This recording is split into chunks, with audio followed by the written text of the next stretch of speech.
Ces tremblements de terre ont causé des scènes de panique chez les habitants encore traumatisés par la secousse meurtrière du 5 août. Deux séismes de magnitude 6,3 et de 6,9, suivis de répliques, ont secoué dimanche 19 août à plusieurs heures d'intervalle l'île indonésienne de Lombok. Ces tremblements de terre ont endommagé des constructions et entraîné coupures de courant et scènes de panique. Le dernier bilan des autorités fait état de 10 morts. 4 séismes enregistrés. 4 séismes ont été enregistrés par les sismologues. Le premier, de magnitude 6,3, a frappé l'île peu avant midi, provoquant des glissements de terrain. L'épicentre se trouvait au sud-ouest de la ville de Belanting, dans l'est de Lombok, à 7 km de profondeur. Le deuxième séisme, de magnitude 6,9 s'est déroulé près de 12 heures plus tard. Son épicentre a été localisé à une profondeur de 20 km et à environ 5 km au sud de la ville de Belanting, selon l'Institut américain de géophysique, USG.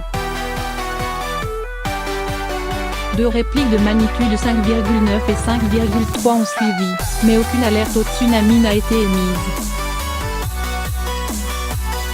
10 morts et des destructions. 10 personnes ont péri à la suite de la forte secousse de dimanche soir, dont au moins 2 dans l'est de l'île de Lombok, épicentre du séisme, et 3 sur l'île voisine de Sumbawa, selon le porte-parole de l'Agence nationale de gestion des catastrophes, Sutopo Purwo Nugroho. De nombreux habitants avaient choisi de dormir sous des tentes ces dernières semaines, alors qu'un précédent tremblement de terre a fait près de 500 morts à Lombok. Des destructions ont, en outre, déjà été signalées après le premier séisme, tandis que le dernier a plongé les habitants dans l'obscurité. L'Agence nationale de gestion des catastrophes a ainsi confirmé que la plus grande partie de l'île était privée d'électricité. Des répliques se produisent toujours dans l'ensemble de Lombok, a tweeté le porte-parole de l'agence, Sutopo Purwo Nugroho. On est totalement dans le noir. Nous nous coordonnons avec les responsables sur le terrain. Des glissements de terrain ont eu lieu dans le parc national du mont Rinjani, où des centaines de randonneurs avaient été pris au piège fin juillet lors d'un précédent tremblement de terre. Le parquet, depuis lors, permet au public. Plusieurs habitations et d'autres constructions dans le district de Sambalang, sur les versants du mont Rinjani, deuxième plus haut volcan d'Indonésie, se sont effondrées. Elles avaient déjà été endommagées par les précédents séismes. Des habitants traumatisés. La panique s'est emparée des habitants, notamment dans l'est de Lombok.